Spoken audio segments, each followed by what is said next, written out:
kiitoksia, että sain tulla puhumaan. Mielelläni tulin puhumaan tästä kaupan uusista liiketoimintamalleista tai muuttuvista liiketoimintamalleista. Kun katselin tätä ryhmän ja projektin työnimeä tai nimeä, niin siinä on oikeastaan aika olennaisen tärkeitä asioita, kun puhutaan kaupan muuttuvista malleista. Siellä ensimmäisenä oli tämä Knowledge Management, tämä KM, joka on sillä tavalla tärkeä, että tässä taloudessa, missä me nyt elämme, palaan siihen hetken päästä, käytän siitä itse sanaa nimitystä uusi talous, joka rakentuu hyvin merkittävällä tavalla tiedon varaan. Ja voidaan sanoa, että tiedolla johtaminen on yksi sellainen iso valtavirta, joka liittyy oikeastaan kaikkeen johtamiseen tänä päivänä. Ja siinä mielessä johtaminen, myös kaupan johtaminen, alkaa olla yhä enemmän informaatioammatti. Ja tarkoitan tällä sitä, että tietoa käytetään hyväksi. Retail, joka siinä oli myös mukana, onkin sitten jo hiukan monimutkaisempi käsite. Me voimme hyvin helposti ymmärtää sen vähittäiskaupaksi ja usein sitten vielä kaupaksi. Ja se liittyy viime kädessä aina niin kuin palvelubisnikseen, joka sinänsä on B2C-bisnistä. Ja retailia on ihan yhtä hyvin kuin vähittäiskauppa, niin sitä on yhtä hyvin hotelli- ja ravintolabisnis ja niin poispäin. Ja periaatteessa oikeastaan palvelubisnis, joka tulee sanotaan palvelun tarjoajalta eli B:ltä, bisnisyritykseltä, asiakkaalle C:lle eli customerille. Ja tällä on sillä tavalla aika merkittävä, että tämä ei ole pelkästään nyt mitään käsitteiden analyysiä tässä tilanteessa, vaan sillä on merkitystä, kun puhutaan kaupan uusista tai muuttuvista liiketoimintamalleista, koska mehän olemme huomanneet sen ja me tiedämme sen jo aika pitkältäkin ajalta, että kauppa on yhä enemmän siirtymässä tavaroiden kauppiaasta tavaroiden ja palveluiden kauppiaaksi. Eli tullaan tavallaan tähän paitsi niin kuin ihan tätä producteja, niin tulee yhä enemmän serviceä. Ja siitä ryhmästä, jossa mä nyt olen elämäntyöni tehnyt, niin jokainen on lukenut tämän päivän ja eilisen uutisia pankkibisnistä, sijoitusbisnistä, terveysbisniksiä, mitä tahansa tuleekaan. Siis kaupasta tulee tavaroiden ja palveluiden kauppias. Eli retail-käsite on aika mielenkiintoinen, mutta mä nyt lähinnä puhun täällä kyllä itse tästä perinteisestä kauppanäkökulmasta. Ja sitten tullaan tietysti niin kuin liiketoimintamalliin, joka sinänsä on hyvin mielenkiintoinen käsitteenä ja jota käytetään johtamissa paljon. Ja ehkä voisi sanoa tietyllä tavalla tänä päivänä, että yrityksiä, jotka menestyvät, niitä ei johdeta, ne eivät kilpaile tuotteilla eivätkä palveluilla, vaan ne kilpailevat liiketoimintamalleilla. Ja johdon tehtävä on rakentaa sellainen liiketoimintamalli omalle yritykselleen, joka tuottaa kilpailuetua. Siksi liiketoimintamalli on aika tärkeä, kun puhutaan modernista kauppabisniksestä ja sen toimintamalleista. Valokuva, joka tuossa on, niin otin sen, kun kävin tuossa syksyllä Australiasta Port Douglasin torilta se on otettu ja siinä näkyy ehkä tämmöinen perinteinen kaupan liiketoimintamalli, eli tavaraa roikkuu teltan sisällä ja asiakkaat kävelevät sitten ohi. Kun puhun näistä kaupan muuttuvista liiketoimintamalleista, niin muutamalla vedolla haluan tuoda sitä taustaa, että miksi puhutaan muuttuvista liiketoimintamalleista, mitkä ovat drivereita, jotka ajavat tähän suuntaan. Ja mainitsin tämän uuden talouden, joka on jollain tavalla vastakohta sanalle vanha talous tai savupiipputeollisuuden aika tai mitä nyt halutaan sitten käyttääkään vastinparina. Mutta uuden talouden olennainen asia on aineettomien tuotannontekijöiden dominanssi.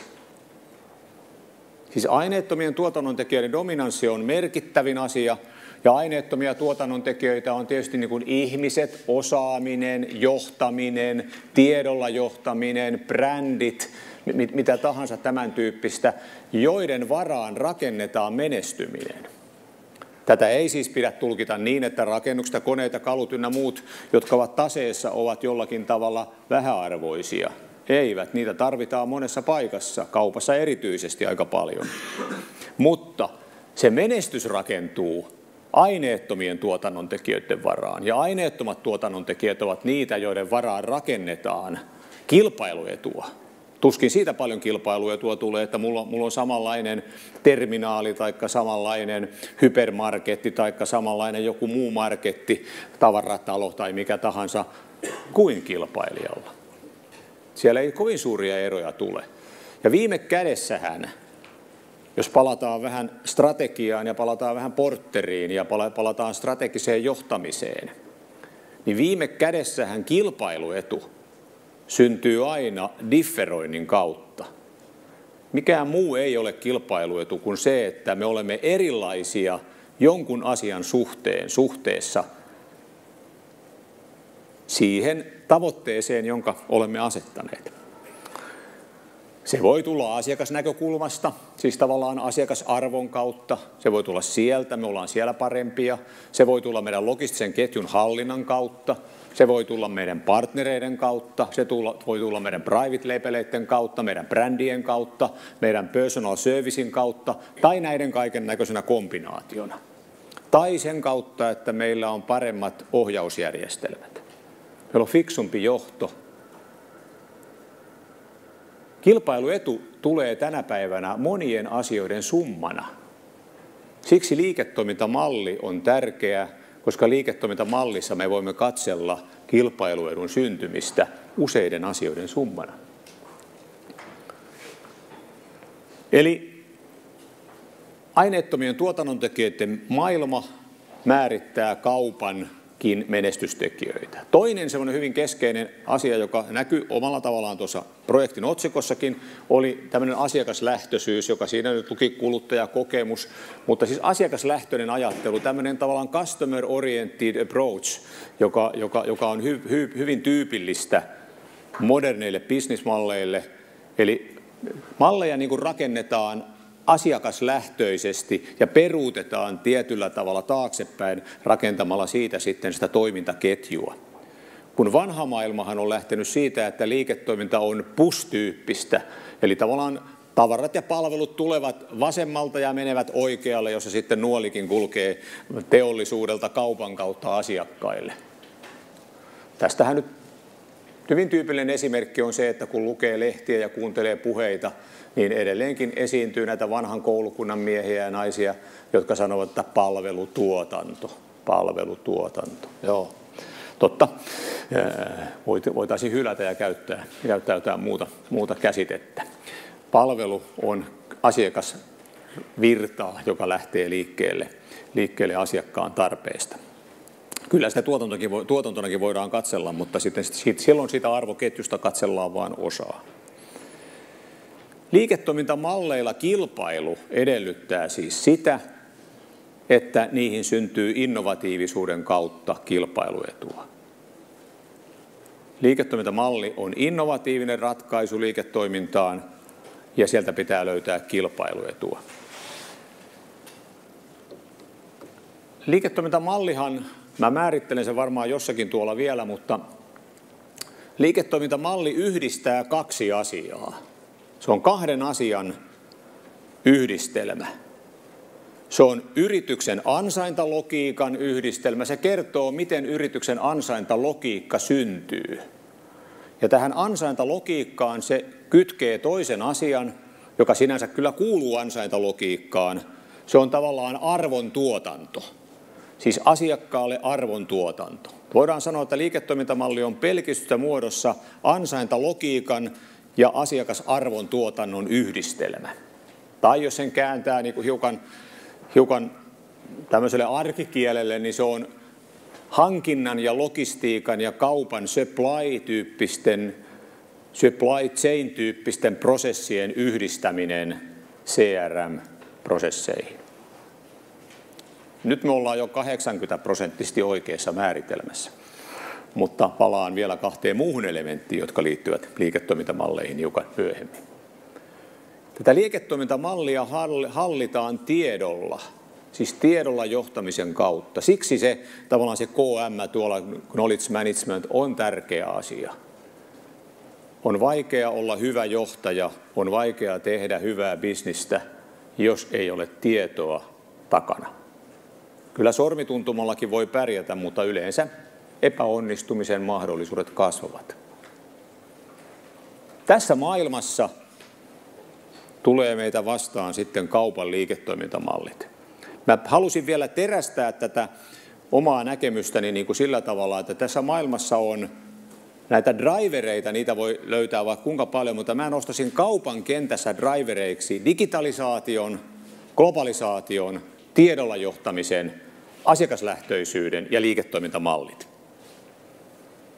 Et me voidaan aina kysyä, että onko meidän kauppayritys esimerkiksi, tai onko meidän tutkimustoiminta, mitä se niin kuin näistä asioista sanoo? Miten me hanskaamme näitä asioita? Digitalisaatio, lähinnä kai se on kahta asiaa kaupan näkökulmasta. Se on näkökulma, joka liittyy aina uusiin liiketoimintamalleihin, siis tavallaan monikanavaisuuteen, multi-channel-ratkaisuihin, koska useimmat me ymmärrämme, että digitalisaatio on e-businessta tai e-commercea, siis uusia kaupan verkkomaisia liiketoimintaratkaisuja, malleja. Mutta digitalisaatio on kaupan näkökulmasta myös hyvin suuressa määrin tiedolla johtamista, koska digitalisaatiohan tarkoittaa bittien räjäyttämistä avaruuteen. Siis tavallaan mahdollisimman suurta määrää tehdä raportteja, analyysejä erilaisista tilanteista. Siis niin tietoraporttien uudelleen fokusointi N:llä erilaisella tavalla. Globalisaatio on kaupalle mielenkiintoinen kysymys aina, koska se tuo kaupan yhden semmoisen multidimensionaalisuusominaisuuden selvästi esille, mitä me emme aina kaupassa niin kuin pysty ymmärtämään riittävän hyvin. Kauppahan on samanaikaisesti aina lokaalia, regionaalia, nationaalia ja internationaalia. Siellä on kaikki nämä 4 ulottuvuutta samassa mallissa. Kauppaa käydään aina lokaalilla tasolla. Siis viime kädessä kauppa on lokaalia bisnistä, koska asiakas on jossakin. Kauppa on lähellä häntä tavalla tai toisella, joko tietoverkkojen kautta tai ihan fyysisesti. Mä kun ostan sukellustarvikkeita Amazonilta, niin todennäköisesti ne tulee Karibian alueelta, mutta kauppa on minua lähellä, koska kauppa on lähellä minun omaa läppäriä tai vastaavaa. Sitten kun mä menen ostaa nakkeja kaupasta, niin se kauppa on aika lähellä. Taas kun me tehdään vaikka rautakauppaa, niin rautakauppa on tyypillistä ja autokauppa on tyypillisesti niin kuin regionaaliratkaisu. Ei kukaan varmaan oletakaan, että autokauppa on, kun oven aukaisee, niin se on siinä vieressä. Siis rautakaupan vaikutusalue on 30 kilometriä, 50 kilometriä, autokaupan ehkä 100 kilometriä. Kun me tehdään private labeleitä, niin private labelet on yleensä nationaaleja. Ne on yleensä nationaalia ratkaisuja, ne tehdään koko valtakuntaan niin sanotusti. Ja sitten kun me tehdään pitkiä hankintaketjuja, kun rottinkituolia tulee kaupoista tänne, niin ne on aika lailla globaaleita. Mutta globaalisuus merkitsee myös liiketoimintamalleilla kilpailua ja konsepteilla kilpailua. Me ollaan Suomessa aika hitaita oltu niin kuin rakentamaan konseptia. Kaupan konseptia, ei muitakaan konsepteja kyllä kovin hyvin. Siis Suomi on ollut niin kuin maa, joka uskoo siihen, että kun viedään tavaroita, niin kyllä siitä hyvä tulee. Kaikki mikä putoo varpaille, niin se on ollut meillä kova juttu. Mutta näinhän ei tulevaisuudessa ole. Me ollaan tosi pahasti niin kuin jälkijunassa, kun puhutaan konseptien viennistä. Siis palvelukonseptien viennistä. Tuo meidän länsinaapuri, joka on monella tavalla meistä edellä ja monella tavalla meistä jäljessä, ne on ymmärtänyt jo paljon aikaisemmin. Jos tästä nyt näkisi pitkälle, niin mä voisin nähdä tuolta Ikean, Bauhausin, Hennes ja Mauritsin ja mitä tahansa. Siis kaikki on konsepteja, joita ne on lähtenyt viemään. Missä on Suomen palvelukonseptit? missä on Suomen kaupan palvelukonseptit, jotka on vientikelpoisia. No me tiedetään, että kyllä niitä on. No, niitä S-ryhmä on vienyt niitä Venäjälle ja Baltiaan ja K-ryhmä on tekemässä sitä ja Stockmann on pitkällä ja niin poispäin. Eli sitä on, mutta se on vaatimatonta. Koska meidän innovaatiopolitiikassa on ajateltu 80-luvun alussa, kun sitä on vakavasti käynnistetty, että kaikki mikä on innovaatiota, niin se on teknologiaa. Ja nyt sitten kun siitä tullaan takaisinpäin tai eteenpäin, niin se vaatii hiukan aikaa. No tiedolla johtamista mä puhuin jo. Ja asiakaslähtöisyydestä se, että tunne asiakas, jotta voit niin kuin tavallaan rakentaa asiakaslähtöisiä liiketoimintamalleja.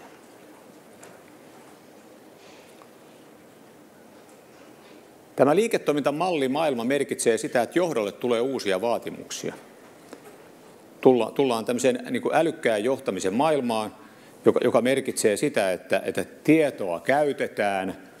Ja jos ajattelee, tietyllä tavalla yrittää terävöittää tämmöistä modernin johtajan näkökulmaa liiketoimintamalleihin, niin häneltä vaaditaan tänä päivänä mielestäni 3 ominaisuutta. Hänen pitää tai hänen johtotiiminsä pitää olla strategisesti kyvykäs, operatiivisesti tehokas ja saada ihmiset mukaan. Nämä 3 asiaa. Pitää siis nähdä kauas, olla strategisesti kyvykäs, löytää niitä meidän kilpailuetuja. Olla operatiivisesti tehokas, viedä ne läpi malleissa ja toiminnassa ja saada ihmiset syttymään siihen toimintaan. Ja tässä maailmassa rakennetaan sitten sitä kaupan kilpailumallia. Mä otan muutaman vedon kilpailumalleista ja liiketoimintamalleista, ja sitten katsotaan vähän, mitä se on, ehkä vähän toisella tavalla. Ei tämä mikään uusi juttu ole. Kaupan liiketoimintamalleja on tehty aina Napoleonin ajolta saakka. Tässä on kuva Pariisista 1823, jolloin rakennettiin ensimmäinen tämmöinen suuri, ehkä voi sanoa tavaratalo, joka lähti liikkeelle siis siitä, että asiakkaan tarpeet muuttuivat. Siis ensimmäiset varakkaat ihmiset syntyivät ehkä Eurooppaan noin suuremmassa mittakaavassa Napoleonin aikoina. Sitten tavallaan alettiin rakentamaan laajaa tarjontaa, joka on ollut kaupalla semmoinen hyvin kantava periaate niin kuin hyvin pitkään, että tarjontaa on ollut paljon, siis supply-puoli on ollut aika voimakas näissä liiketoimintamalleissa ja asiakas on valinnut. Tietyllä tavalla siis semmoinen segmentaatio on hoidettu laajalla tarjonnalla ja asiakasvalinnalla. Tänä päivänä tämä linja on edelleen jatkuu, että kun te menette johonkin kauppaan, niin siellä voi olla kauraryynipurkkeja 70 samanlaista, arpokaa niistä itsellenne joku. Siis toisin sanoen pyritään niin kuin luomaan tarjonta, jonka asiakas itse valitsee. Sama erikoistavarakaupassa. Samantyyppinen ajattelu. Otin tästä nyt vanhasta kaupparyhmästäni SOK:sta tämmöisen, mitä mä aina lämmöllä muistelen tätä esimerkkiä, eli Erkki Huttusta, joka oli SOK:n pääarkkitehti 30-luvulla ja loi sitten osuuskauppa Funkkiksen, eli tämän valkea pyöreä seinäisen linjan, jota nyt on aika paljon vielä jäljellä, näkyy täällä oikealla puolella, ja josta sitten tuli rakennushallituksen pääjohtaja myöhemmin, niin hänellähän oli semmoinen ajatus, että kaupan liiketoimintamalli rakentuu modernien tavaroiden, mutta nimenomaan sen kaupparakennuksen varaan myös niin, että sen pitää olla uutta aikaa kuvaava ja tämmöisiä eettisesti hienoja arvoja esille nostava. Eli Huttunen loi tämän osuuskauppa Funkkiksen. Samaan aikaan 50-luvulla, niin 50-luvun jälkeen alkoi syntymään niin kuin hyvin paljon tämmöisiä kauppakeskuksia, siis tavallaan johon rakennettiin laajaa tarjontaa, gallerioita. Eli asiakkaalle luotiin mahdollisuus tietystä paikasta hankkia tavaroita, palveluita omien tarpeidensa mukaan, koska tiedettiin, että asiakkaan tarpeet niin kuin segmentoituvat. Tultiin niin kuin tavallaan tämmöiseen maailmaan, niin me ollaan niin kuin pitkälle seurattu tätä linjaa ihan näihin päiviin saakka, tavallaan laaja tarjonta suhteessa asiakkaan tarpeisiin. Ehkä sitten niin kuin tavallaan kun on tullut tähän aikaan, niin on nähty, että tavallaan ehkä se tarjonta voidaan rakentaakin liiketoimintamalleihin toisella tavalla. Se voidaan rakentaa niin kuin tavallaan hyvin segmentoidusti, ja se voidaan rakentaa nimenomaan uuden teknologian, tietoteknologian varaan. Se voidaan niin kuin e-bisniksen tai e-commercein varaan. Ja tällä on niin kuin ollut merkittävä vaikutus, koska tässä on nyt selkeästi niin kuin valittu jo toisenlaista linjaa. Me ollaan menossa tätä kautta kohti niin kuin hyvin segmentoituja asiakaslähtöisiä liiketoimintamalleja kaupparatkaisuissa. Voi olla hyvin kapea kaupan alue, joka rakentaa sen menestyksensä niin kuin maailmanlaajuisesti, eli laajalle asiakaskunnalle verkkoja pitkin omiin valikoimiinsa. Ja silloin tullaan tilanteeseen, jossa hyvin pitkälle siirrytty kaupasta tämmöisestä supply-tyyppisestä ehkä niin kuin kaupan mallin rakentamisesta on-demand-tyyppiseen rakentamiseen, eli asiakaslähtöiseen kaupan malliin. Meillä on tällä hetkellä niin kuin semmoinen vedenjakajavaihe meneillään, ja jatkuu varmaan hyvin kauan tulevaisuuteen, että meillä on näitä supply-tarjontamalleja ja sitten meillä on näitä on-demand-malleja. Ja nämä on-demand-mallit on pitkälle menneet verkkoon. Eli asiakas valitsee omista lähtökohdistaan ja hakee kaupan, hakee tarjoajan ja tulee tätä kautta valikoimiin. Ja näitä molempia malleja siis tulee olemaan ja niitä tulee olemaan ihan merkittävässäkin määrin.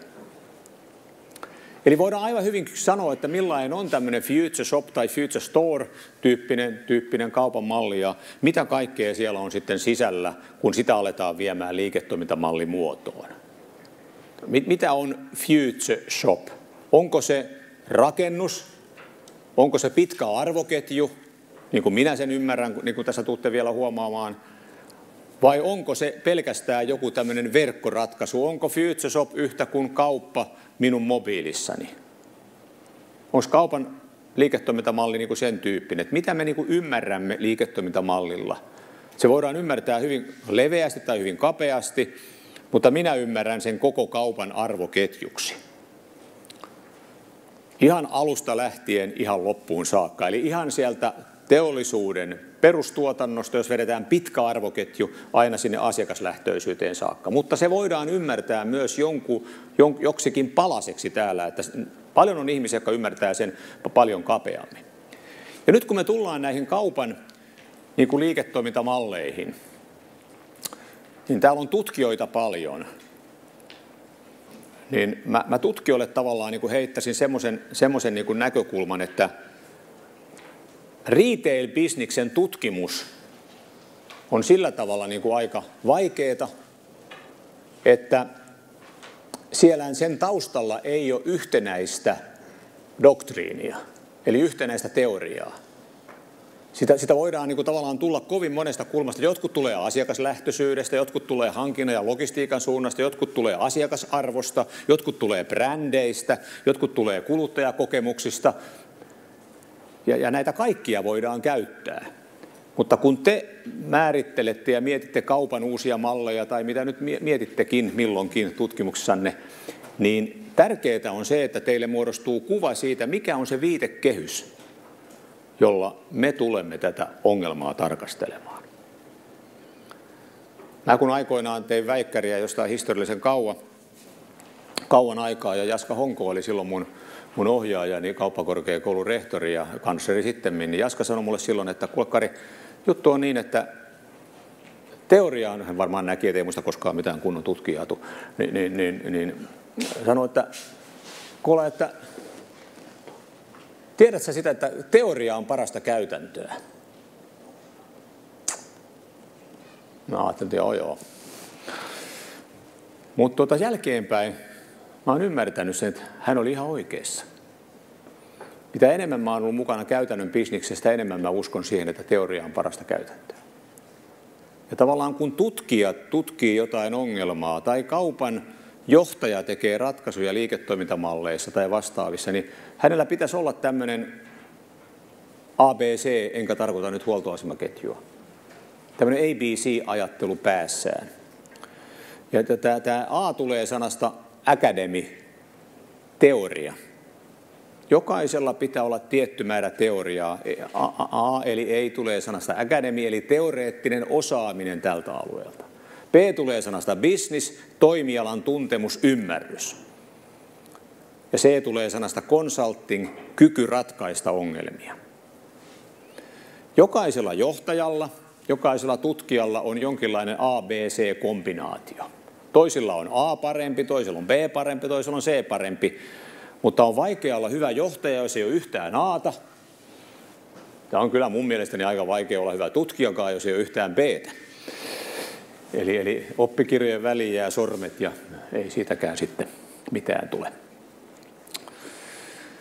Siksi mä halusin ottaa tähän liiketoimintamalliin taustalle niin kuin näkemyksen siitä, miten mä ainakin itse ajattelen, että missä on kaupan strategiset mainstreamit, koska niiden varaanhan rakennetaan liiketoimintamalli. Liiketoimintamalli on strategian operationaalistus. Se on strategian käytäntöön vienti. Se operationaalistaa strategian. Ja jos mulla on liiketoimintamalli, niin sieltä näkyy, mitä kaupan johto on ajatellut. Minkälaisia strategisia painotuksia siellä on ollut takana. Kaupallahan on 4 tämmöistä mainstream-strategiaa. Yksi on niin kuin kustannustehokkuuden hakeminen. Se on vanha porterilainen tietysti. Se on yleensä logistisen arvoketjun hallintaa, kai voidaan sanoa. Hankinnan kaupan oman arvoketjun hallintaa. Sitten siellä on toisaalta niin kuin asiakaslähtöisyys, tämmöinen customer orientation, joka on sitä kovaa tänä päivänä niin kuin erittäin kova juttu, nouseva juttu, vahvistuva juttu, johonka tämä kuluttajakokemuskin kuuluu. Sitten siellä on kaupan omat portfoliot, formaatit, siis tavallaan kaupan verkostomallit, onko meillä supereita, hypereitä, minkälaisia malleja meillä on, joilla me tullaan niin kuin tähän kenttään. Ja sitten siellä on tieto, osaaminen, johto, henkilöstö. Näiden kombinaationa syntyy se liiketoimintamalli. Ja tässä siksi mä halusin ottaa näitä taustalle, että me nähdään, että kun me puhutaan liiketoimintamallista, niin liiketoimintamalli rakentuu näiden varaan. Samalla tähän kuuluu siis se, että osataanko me tämmöistä liiketoiminnan osaamista. Että uskotaanko, että liiketoimintaosaaminen on se, mitä johdon pitää tehdä. Johdon pitää hanskata, johtaa tavallaan kauppayritystä tulevaisuuteen ja rakentaa sille malleja, jotka vievät sen menestyksellisesti tulevaisuuteen. Ei me tarvita kaupan johtajiksi ihmisiä, joilla on hyvä menneisyyden tuntemus, eli peräpeilistä näkyy ja sitten toisaalta nakutetaan päätöksiä tosi nopeasti. Me tarvitaan kaupalle johtajia, jotka tekee toki näitä, mutta jotka nimenomaan ovat innovatiivisten liiketoimintamallien rakentajia ja käytäntöön viejiä. Tänä päivänä todella kauppayrityksen menestys ratkaistaan täällä. Siksi tietyllä tavalla teoria ja sen yhdistäminen voi kuulua tähän. Eli meidän vaalitaan samantyyppisiä osaamisia, jotka äsken oli tuolla teoria-alueella, nuo 4 suurta mainstream-teoriaa, niin liiketoimintaosaamista vaaditaan samalla alueella. Mistä syntyy ansaintalogiikka? Missä se kaupassa on? Onko se hankinnan puolella vai onko se asiakkuuden puolella? Onko se hyvässä liikepaikassa? Onko se hyvässä henkilökunnassa? Missä se on? Kaupan johtajana mua ärsyttää se keskustelu, jota käydään usein, että kun sanotaan, että kun meillä on niin huono vähän kilpailua kaupassa, niin miten me voitaisiin se homma paremmin hoitaa? Voitaisiin hoitaa sillä tavalla, että estetään tämmöistä 2 suuren toimijan esimerkiksi, tehdään vaikeaksi niiden toiminta. Että kun olisi vain lisäkilpailua, jos pienempiä toimijoita enemmän, niin kyllä hyvin menisi. Mutta se on täyttä soopaa. Se on täyttä soopaa. Ne jotka näin ajattelin, ei tiedä, mitä kauppa on. Siis kauppa on niin suuressa määrin tehokasta hankintaa, että jos me lähdetään pilkkoon sitä pieniin päihin, siis tavallaan pieniin päihin, että meillä on paljon semmoisia, jotka ostaa 5 kiloa omenoita kaikkialta maailmasta, niin se ei tule kovin halvaksi asiakkaille. kun olen itse joutunut tämmöisen Spar-kaupan vaikka ostamaan aikoinaan S-ryhmään, niin tiedän, miksi Spar-kauppa lopetti tarinansa. Siitä syystä, että se oli liian pieni toimija niillä logistisilla markkinoilla. Kauppa on suuressa määrin niin kuin hankinnan kautta menestymistä, siis ostojen kautta menestymistä. Päivittäistavarakaupan myyntikatehan on tuosta 15-20% luokkaa, jolloin hankinnan osuus on siis 80% tuotteen hinnasta. Jos siellä aletaan niin koheltelemaan, niin jokainen voi laskea, että minkälaisia marginaalia siellä jää. Okei, mutta ei siitä sen enempää. Eli tavallaan ymmärretäänkö me liiketoimintaa, ymmärretäänkö me osaamista. Mä oon tässä ottanut sitten vielä yhden tämmöisen näkökulman, joka liittyy tähän liiketoimintamallin niin kuin kulmaan, että halutaanko me liiketoimintamalleissa korostaa uusia liiketoiminta-alueita, eli onko liiketoiminta-alue muutakin kuin sitä retail-ketjua, sitä pelkkää niin kuin vähittäiskaupan ketjua, joka liittyy niin kuin perinteiseen tämmöiseen, vaikka nyt market-tyyppiseen tai erikoistavarakauppaan tai mihin vaan. Miten me saadaan tulemaan sähköiset sovellukset mukaan sinne, siis tämä digitaalimaailma? Kuinka paljon siellä painaa fragmentoivan asiakaskunnan tarpeet, joka yleensä johtaa niin kuin monidimensionaaliseen, tämmöinen multi-channel-ratkaisuun? Kuinka hyvin tietoteknologia tulee arvoketjuhallintaan? Entä vastuullisuus, eettisyys, kansainvälisyys? Kun me tehdään liiketoimintamallia, niin on hyvä katsoa näistä näkökulmista sitä ja kiinnittää aina joku kulma näihin asioihin, kaikkiin näihin asioihin, siis joku kulma. Jossakin on sitten painopiste varmasti, erityisesti. No nyt mennään sinne liiketoimintamalliin ja niin kuin mä sanoin, niin se on yksinkertaisesti kuvaus ansaintalogiikasta ja arvon tuottamisesta. Voidaan sanoa, että logisesta prosessista ja asiakaslähtöisyydestä. Mä oon vähän tämmöinen kanvasin ystävä tietyllä tavalla. Kun puhun kaupan mallista, niin mä haluan, että jokainen kauppayritys, kun se puhuu omasta liiketoimintamallistaan, oli se minkä tahansa lainen sitten lopulta, niin kiinnittää huomiota näihin asioihin, jotka ovat kaupan liiketoimintamallissa olennaisia. Eli jos nyt tätä vetää vähän isompaa kuvaa tästä kanvasista esille, tämä on kanvas nimeltään tämä malli, niin tässähän näkyy kaupan liiketoimintamallin 3 osaa tai 4 osaa näkyy tässä. Sieltä puuttuu 1 osa, joka on aika tärkeä, mutta mä palaan siihen kohta. Eli kaupan liiketoimintamallihan rakentuu, jos mä lähden rakentamaan sitä nyt sieltä tuotantopäästä, niin kuin väärästä päästä, niin siellähän on yleensä meidän tavaran toimittajat, alihankkijat, hankinta, logistiikka muodostaa niin kuin yhden semmoisen liiketoimintamallipalasen, että miten me tehdään hankintaa, ketkä tuottaa meille tavaroita, miten ne kuljetetaan meidän myymälöihin, siis tämmöinen hankinnan ja logistiikan suuri palanen liiketoimintamallissa. Sitten siellä on kaupan omat prosessit, omat myymälät, omat ohjausjärjestelmät, ne on ketjuohjaus vaikka. Se on se toinen osa. 3. osa on sitten jakelukanavat ja asiakkaat. Eli täältä syntyy tämä horisontaali arvoketju 3 osasta. Tähän liittyy sitten vielä vertikaaliarvoketju, joka on kauppayrityksen johtamisjärjestelmä, eli voidaan sanoa corporate governance. Hallitus, johtoryhmä, toimari ja niin poispäin, joiden pitää pystyä tätä arvoketjua tai tällaista kaupan liiketoimintamallia niin ohjaamaan.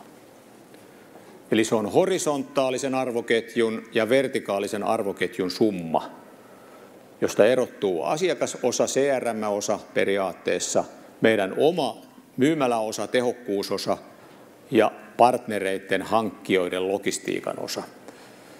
Ja näitä kaikkia pitää pystyä hallitsemaan.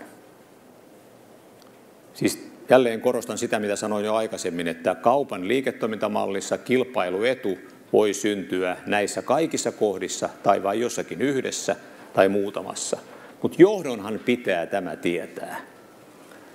Ja meillä kauppayritysten johtamissa voisi kyllä suoraan sanoa näin, että liiketoimintamalli hanskaus on vielä aika alkeellista. Siellä on paljon mahdollisuuksia. mutta sitä pitää paljon kehittää. Että meillä ei hallita vielä riittävän hyvin koko arvoketjun optimointia. Siellä on erittäin paljon osaoptimointia. Hyvin tyypillistähän on se, että hankintaa ja kuljetuksia niin kuin optimoidaan. Me viedään niin kuin rekkatolkulla niin kuin tavaraa kauppaan kerran 2 päivässä tai kerran viikossa tai kuinka vaan. Sitten siellä on sitä niin kuin muutaman päivän tarpeeksi, että ei tiedä miten hyppisi niiden laatikoiden yli, kun se on niin helkutin halpaa kuljettaa kerralla paljon. Kun periaatteessa niin kuin liiketoimintamallin pitäisi lähteä liikkeelle siitä, että hyllyt on täynnä tavaraa. Siis saatavuusaste on mahdollisimman korkea, joka tulee. Silloin voidaan viedä vaikka 10 kuormaa päivässä, jos se vaatii sitä, kun se tulopuoli korvaa selvästi sen, mikä siellä kustannuspuolella menetetään, kun lähdetään niin kuin liikkeelle niin kuin osaoptimaalista ratkaista kohti kokonaisoptimaalisuutta. Eli viime kädessä asiakaslähtöisyys ja saatavuus hyllyillä pitää olla niin kuin 97% luokkaa tai jotain muuta vastaavaa. Meitä koska tahansa kauppaan, niin sieltä pitää löytyä 97% todennäköisyydellä se leipä tai puku tai mitä tahansa, mitä te menette hakemaan. Että ei ole kovin kiva, jos niin kuin Rannilan pellit loistaa siellä hyllyillä, vaan kirkkaina harmaata väriä, kun tavaraa ei ole enää 20-30 saatavissa. Siis saatavuus on asiakaslähtöisyyden liiketoimintamallin se avaintekijä. Hävikki on toissijainen tekijä. Mutta tähän saakkahan usein kaupan malleissa on hävikkiä minimoitu, josta hävikin minimoinnista johtuu myös se, että saatavuus omalla tavallaan ei nyt minimoidu, mutta se jää tietylle aika alhaiselle tasolle. Ja nyt pitää oppia niin kuin kääntämään toisinpäin tämä ajattelutapa, että saatavuus niin kuin maksimoidaan, mikä merkitsee sitä, että hävikin taso tulee myös nousemaan. Mutta nopeampi kierto siellä asiakaspäässä tulee takaamaan sen, että tulovirta kasvaa. No joo, tämä on semmoinen malli, liiketoimintamalli, jota mä pidän niin kuin aika hyvänä, kun siinä on paljon sitten jo mukana tämmöistä kokonaisvaltaista näkemystä. Että kaupan yksi semmoinen uusi liiketoimintamalli rakentuu tällaiseen niin kuin laajan arvoketjun ja partnereiden yhteiseen niin kuin näkemykseen, kuvaukseen ja sen kautta johtamiseen.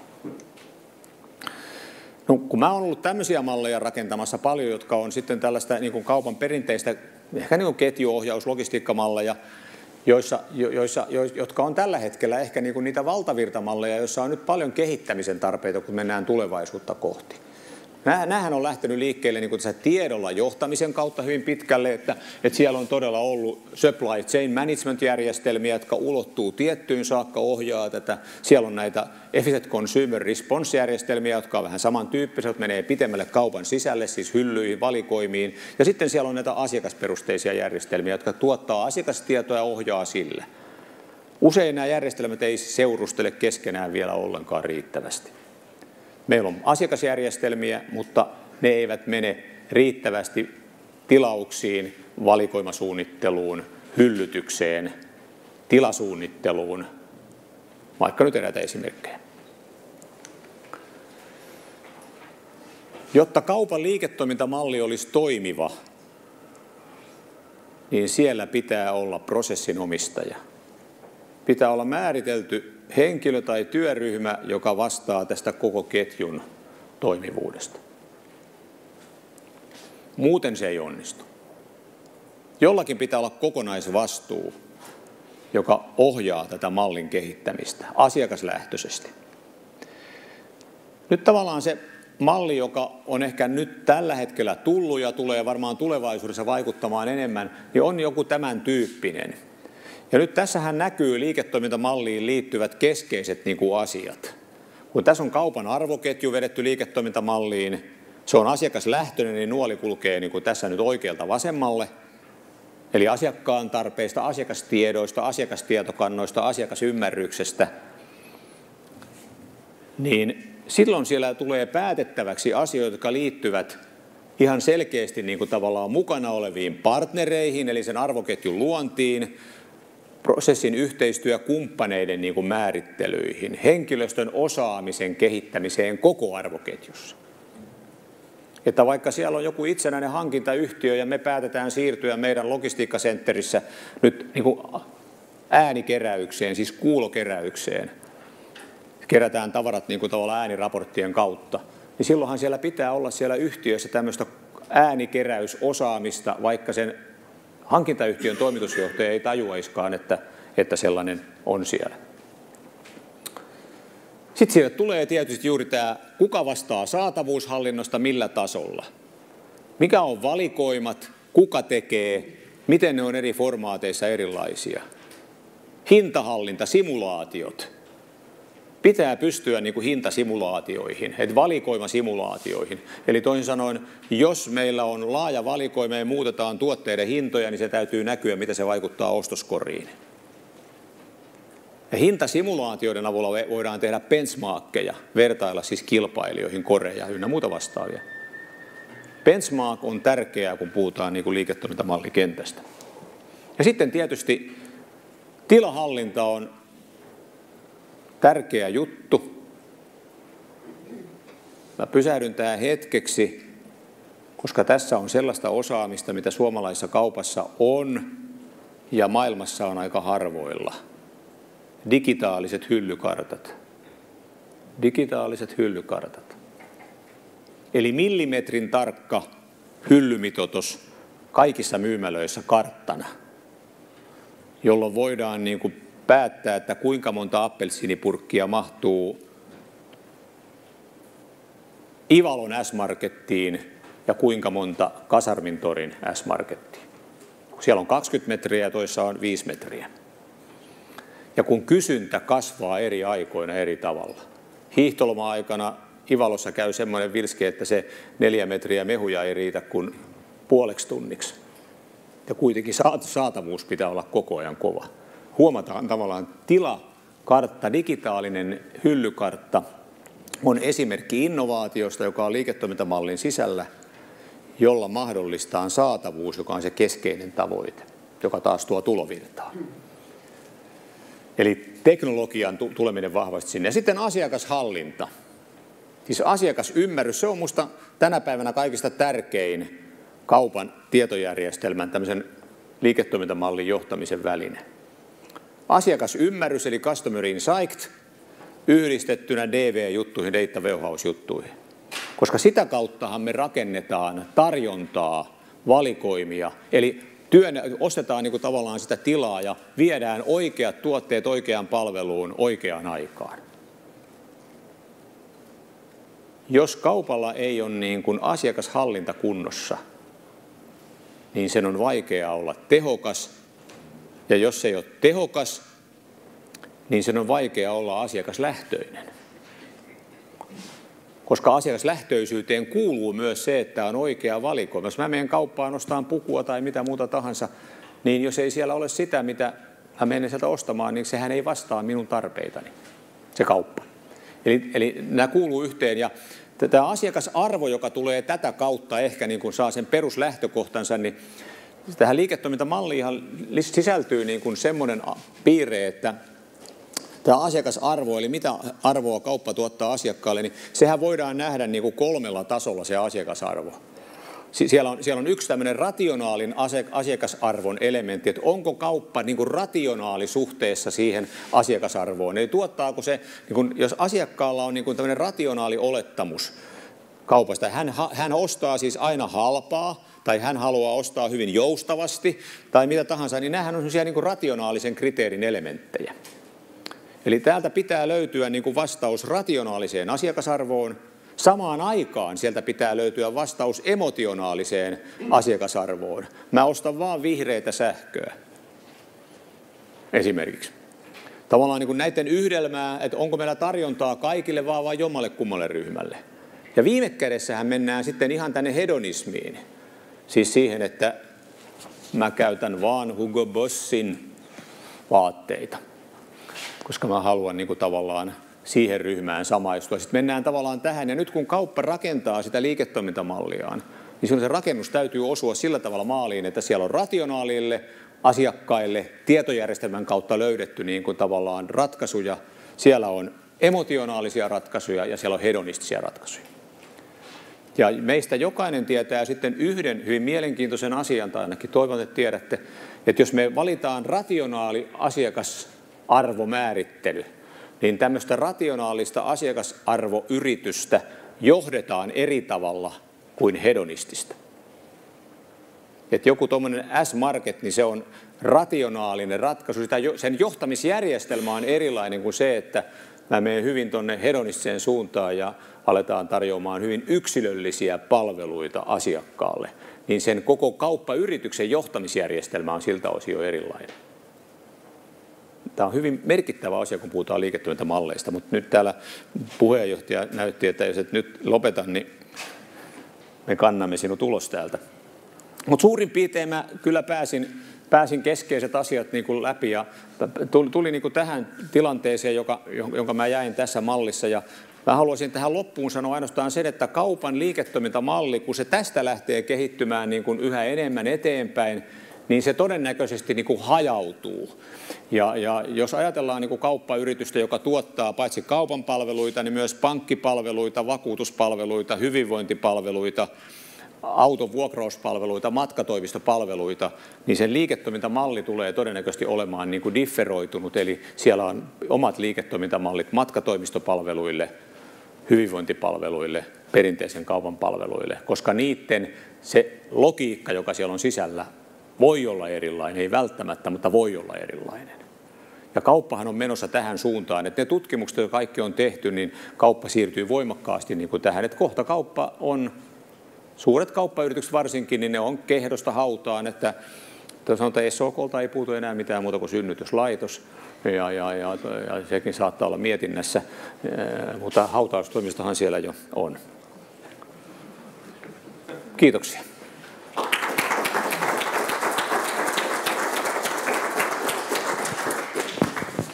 Meni vähän yli. Joo, kiitos Kari Neilimo. Tila on yhdelle tai kahdelle nopealle kysymykselle, jos joo, sieltä. No, kyllä se minä lähden ammattikorkeakoulusta. Kiitos oikein hienosta strategisesta puheenvuorosta, jossa myös muistettiin palata perusasioiden äärelle. Mä olisin kysynyt suhteessa tähän arvoketjukuvioon, jossa oli nyt 1-6 numeroita, jotka hyvin paljon korostaa näitä tämän saatavuuden varmistamista ja kustannusten kurissa pitämistä. Suhteessa siihen, niin miten arvioit tätä kaupan kykyä vastata tällä hetkellä emotionaaliseen ja symboliseen tai semmoiseen hedonistiseen asiakasarvoon? Eli toistan kysymyksen, eli miten kauppa voi vastata emotionaaliseen ja hedonistiseen asiakasarvoon?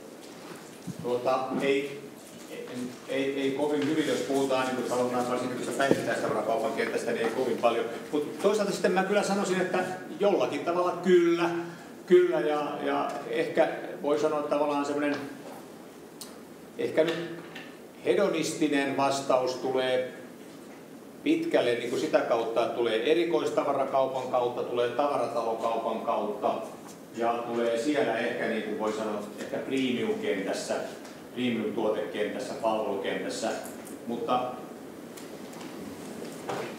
tämä oli sillä tavalla ollut erittäin hyvä kysymys, että mä olen itsekin miettinyt monta kertaa, että miksi meillä niin kuin tavallaan se segmentti, juuri kun mennään tänne sanotaan niin kuin hedonistiseen asiakasarvon suuntaan tai emotionaaliseen, niin miksi se on tavallaan niin heikko suhteessa siihen valtavirtatarjontaan?